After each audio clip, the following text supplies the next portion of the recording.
Baik, kita akan langsung saja berdiskusi dan berbincang satu persatu. Yang pertama-tama kita akan berbincang dulu dengan Dokter Caroline ya. Dokter Caroline, izin kita akan berada di segmen yang pertama. Kita akan berdiskusi.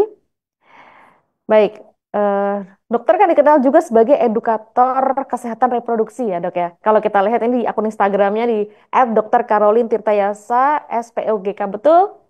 Betul. Betul sekali, mantap. Dan juga bahkan di YouTube channelnya loh, ini dokter loh, keren banget. Ini kalau boleh tahu, apa sih yang memotivasi dokter gitu ya, dan apa pentingnya ilmu kesehatan reproduksi bagi semua perempuan ini dok? Oke. Pertama-tama harus tahu dulu kesehatan reproduksi itu ngomongin apa sih untuk perempuan dan mengapa penting. Kesehatan reproduksi di sini, organ reproduksi perempuan itu adalah rahim, kedua indung telur, ada kedua saluran telur, termasuk mulut rahim dan vagina, serta bibir kemaluan. Nah, itu yang mau dijaga untuk urusan reproduksi. Sekarang ngerti ya kalau kita bicara tentang rahim dan fungsi reproduksi, semua perempuan ingin menjadi perempuan yang utuh, punya rahim yang berfungsi, indung telur yang menghasilkan hormon yang oke, sehingga bisa bereproduksi, menghasilkan anak-anak yang sehat, dan berfungsi juga untuk keluarganya. Jadi itulah pentingnya kesehatan reproduksi. Nah, ilmu kesehatan reproduksi ini dibicarakan dari mulut ke mulut ya, secara bisik-bisik ya. Kenapa? Karena ilmu ini masih dianggap tabu di masyarakat kita. Kalau kita ngomong tentang urusan menstruasi, tentang urusan keputihan, vagina, ya, masih dianggap tabu oleh masyarakat kita. Karena bisik-bisik inilah banyak mitos yang beredar. Ilmu-ilmu yang tidak benar yang diadop dari para perempuan diturunkan kepada generasi yang berikutnya. Seorang ibu mengajarkan kalau cebok nggak boleh pakai sabun ya nak. Ya, kalau mens itu sakit ya wajar. Nah, itu antara lain mitos-mitos yang beredar ya. Nah, ilmu yang salah ini diteruskan turun-temurun bergenerasi. Karena itu saya agak ngotot untuk urusan kesehatan reproduksi ingin eh, menebas ya, menebas mitos-mitos ini, menegakkan fakta yang seharusnya dilakukan oleh para ibu untuk anak perempuannya, supaya lingkaran setan ini diputus. Saya ingin kalau ilmu ini berkembang semakin banyak perempuan yang bisa menjaga kesehatan organ reproduksinya dan mendapat ilmu kesehatan reproduksi yang benar dari dokter ahli, ya, yang bukan berdasarkan kata ibu ini, kata tetangga ini, kata ibu arisan yang ini yang gak jelas, ya. Tentunya lingkaran setan yang tadi saya bicarakan itu bisa diputus. Dan hasil akhirnya saya berharap banyak perempuan makin mengerti dan makin bisa menjaga organ reproduksinya sehingga bisa menjadi makin sehat, ya. Banyak perempuan yang cantik, ya, kulit mulus, ya, penampilan bak foto model, tetapi mempunyai organ reproduksi yang tidak sehat. Kena penyakit endometriosis, tiap kali mens selalu sakit, ujung-ujungnya akhirnya rahim mesti diangkat saat belum pernah hamil, ya, dan pastinya ingin hamil. Nah, itu tentunya suatu fakta yang sangat menyedihkan ya. Kita tidak mau itu terjadi. Antara lain seperti itu, Sheila. Oke.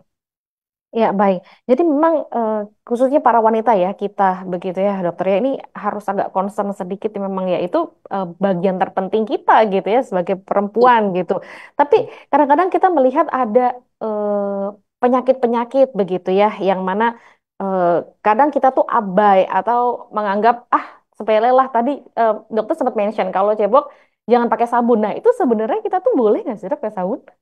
Nah, itu antara lain yang saya bahas tuh di beberapa video di YouTube channel saya. Nanti cek ya, tinggal klik link bio Instagram saya langsung nyambung tuh, ada opsi YouTube channel.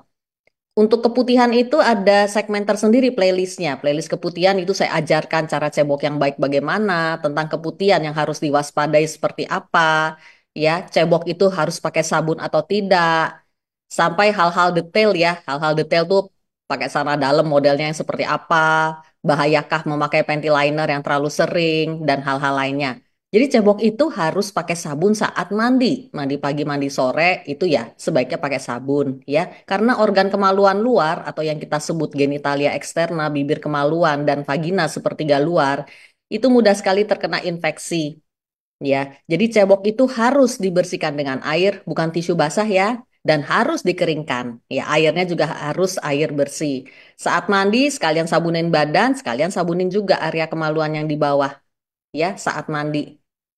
Dan kalau terjadi keputihan yang gatal, berbau, atau berwarna, segera datang ke dokter kandungan untuk dicek. Kalau memang ada infeksi, harus segera diobati dan diterapi. Karena infeksi organ reproduksi yang paling sederhana sekalipun, seperti keputihan, ujung-ujungnya bisa menimbulkan sulit hamil. Nah, itu problem yang harus kita cegah ya. Jangan sampai lingkaran setannya jalan ke arah sana.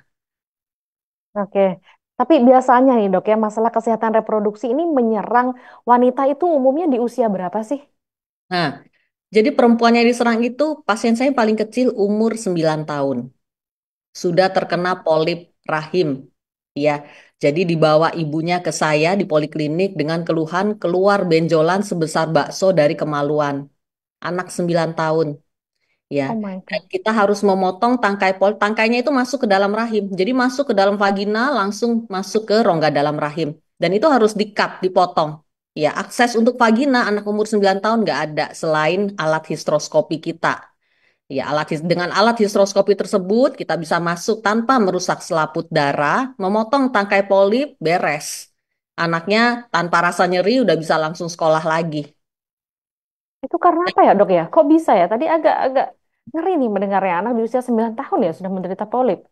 Oke, jadi polip, miom, kista, adenomiosis ini adalah 4 tumor kandungan jinak yang terbanyak menyerang perempuan segala usia. Mulai dari umur 9 tahun, pasien saya yang paling tua itu bisa 90 tahun. Jadi range usianya sangat panjang ya. Jadi perempuan berbagai usia saya bilang bisa terkena masalah ini. Karena itu saya juga membuat buku yang sudah kita launching waktu itu juga bersama IMC. Buku saya berjudul Tumor Kandungan Jinak. Kenal dan pahami miom, kista, adenomiosis, dan polip endometrium. Ada di toko buku Gramedia atau Shopee online Gramedia. Oke. Tapi kalau kita masih berbicara tadi ya, tumor kandungan jinak tadi yang dibahas nih dok ya, kalau boleh dikasih tahu sedikit nih, kenapa harus mendapat perhatian khusus nih penyakit ini?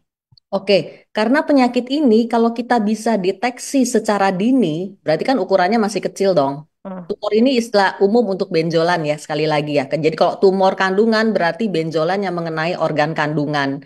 Bisa di rahim, ya, bisa di ovarium. Kalau yang di rahim itu miom dan adenomiosis. Yang di ovarium kista, ya. Kemudian yang di rongga dalam rahim namanya polip. Jadi berbagai macam sebutannya.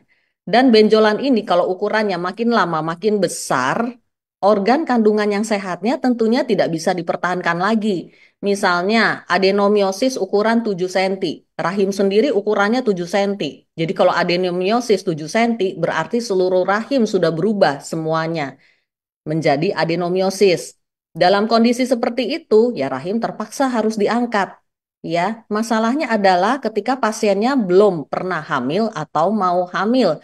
Bahkan ada juga para nona yang belum menikah sudah terkena adenomiosis yang berukuran besar. Jadi hal ini yang sangat menyedihkan. Karena itu penyakit tumor kandungan jinak ini harus dideteksi dalam ukurannya yang paling kecil. Begitu tahu, pasien sudah bisa aware. Ya, kita bisa kasih treatment untuk sementara, menunggu sampai pasiennya mau hamil dan melahirkan. Contohnya adenomiosis tadi, kalau kita tahu ukurannya masih 1-2 cm, ya, kita bisa maintain tuh dengan terapi penekan hormon, nggak usah angkat rahim dulu, ya. Moga-moga nanti dia hamil, melahirkan, baru kita stop terapi penekan hormonnya dan segeralah hamil, ya, karena adenomiosis ini penyakit sepanjang usia reproduksi, dia tidak akan hilang sebelum rahim diangkat. Ketika Oke. saat itu datang, moga-moga rahim sudah dipakai untuk hamil dan melahirkan. Kurang lebih seperti itu gambarannya, Sheila. Oke. Masih membahas soal tumor kandungan jinak ya. Kalau kita bisa tahu begitu ya untuk mendeteksi gejala dininya itu bagaimana dok? Dan mungkin tata laksana terkini begitu ya untuk tumor kandungan jinaknya itu gimana kita nih bisa tahu dan ya aware akan hal itu. Mm-mm. Nah, masalahnya tumor kandungan jinak ini bisa dari tanpa gejala sama sekali. Ya, kista yang jenisnya bukan kista endometriosis tidak memberikan gejala apapun. Ya, Mhm. kecuali kista endometriosis ya. Kista endometriosis biasanya dia ada gejala nyeri saat menstruasi. Demikian pula dengan adenomiosis. Kalau dalam ukurannya yang paling kecil tidak ada gejalanya sama sekali. Miom apalagi banyak banget yang nggak ada gejalanya. Kalau dia tidak mendesak rongga dalam rahim dan ukurannya kecil, kelihatannya hanya lewat USG transvaginal. Jadi gejala itu bervariasi mulai dari tanpa gejala sampai jika sudah dia ukurannya bertambah besar, mulai itu gangguan menstruasi. Mulai dari mens yang tambah sakit, mens tambah banyak atau banjir, atau terjadi perdarahan ya, perdarahan di luar siklus mens yang normal. Nah, gejala-gejala itu yang harus membuat seorang perempuan aware ya. Perubahan pola menstruasi itu sebaiknya cek datang ke dokter kandungan. Pemeriksaannya sangat mudah ya. Untuk tahu apakah Anda punya tumor kandungan jinak atau tidak, USG lah dengan seorang dokter ahli dengan cara USG transvaginal. Jadi dari vagina alatnya masuk, bukan dari Oke. perut. USG dari perut itu sangat tidak akurat untuk melihat tumor kandungan jinak ini karena Hmm. terhalang dengan lemak perut dan usus-usus, bisa salah ya. Nah, sekarang pertanyaannya bagaimana kalau pasiennya masih nona, belum menikah? Ya, biasanya saya screening lewat perut dulu. Jika ada yang mencurigakan, kita anjurkan untuk USG transrektal dari lobang dubur atau lobang anus ya, vagina aman. Resolusinya sama akuratnya dengan USG transvaginal tadi. Nah, untuk tata laksana atau terapinya, pada umumnya tumor kandungan jinak ini hanya hilang jika diangkat lewat operasi. Tinggal pilih cara operasinya aja, ya. Operasi konvensional, black perut biasa, atau operasi laparoskopi, ya, yang hanya melalui lubang kecil saja di perut. Ya, operasi minimal invasif. Bisa dilakukan mulai dari angkat polip, angkat miom, angkat kista, bahkan sampai angkat rahim sekalipun. Sekarang di MC Pulau Mas sudah lama ya sebetulnya sejak Hmm. saya kembali mengambil diploma laparoskopi saya di Jerman tahun 2008 tuh berarti udah hampir 15 tahun ya kita Ya. mengerjakan operasi laparoskopi angkat rahim untuk kasus-kasus adenomiosis. Itu operasi yang minim sekali rasa nyerinya ya. Lusa setelah operasi pasien bisa pulang beraktivitas normal tanpa rasa nyeri. Oke, baik. Terima kasih. Nah, dok, ini kalau kita lihat begitu ya, dokter sendiri nih misalnya di setiap ada pasien-pasien yang datang untuk periksa, ini jenis masalah kesehatan reproduksi yang menyerang wanita pada umumnya atau kebanyakan tuh biasanya yang apa sih, dok? Pada umumnya gangguan pola menstruasi yang rata-rata disebabkan oleh tumor kandungan jinak ini. Oh. Ya, ribuan kasus pasien dengan berbagai model ya tumor kandungan jinak itu datang ke poliklinik saya. Biasanya begitu masuk pintu aja kita udah tahu kira-kira ke arah mana. Apalagi kalau pasiennya datang muka Mm-mm. pucat, anemia, ya, mensnya pasti yang berikutnya muncul dari mulut pasien tuh, saya perdarahan dok, nggak stop-stop. Mens saya banjir, lebih dari 4 pembalut penuh sehari. Dan kalau menstruasi itu sakit banget. Mesti minum obat anti nyeri tiap kali menstruasi. Itu keluhan yang khas banget datang ke poliklinik. Dan biasanya ini adalah keluhan khas penderita miom dan adenomiosis. Oke, jadi itu justru yang malah paling sering ya, dan itu yang ada di dalam gitu ya, dok ya. Ya, betul. Nah, kalau mungkin untuk yang area luar kayak tadi sempat dimention adalah keputihan dan lain-lain itu juga sering, dok. Sering. Itu adalah problem ginekologi. Ya, biasanya pasien ginekologi yang datang ke poliklinik saya itu adalah pasien-pasien yang mengalami kesulitan hamil.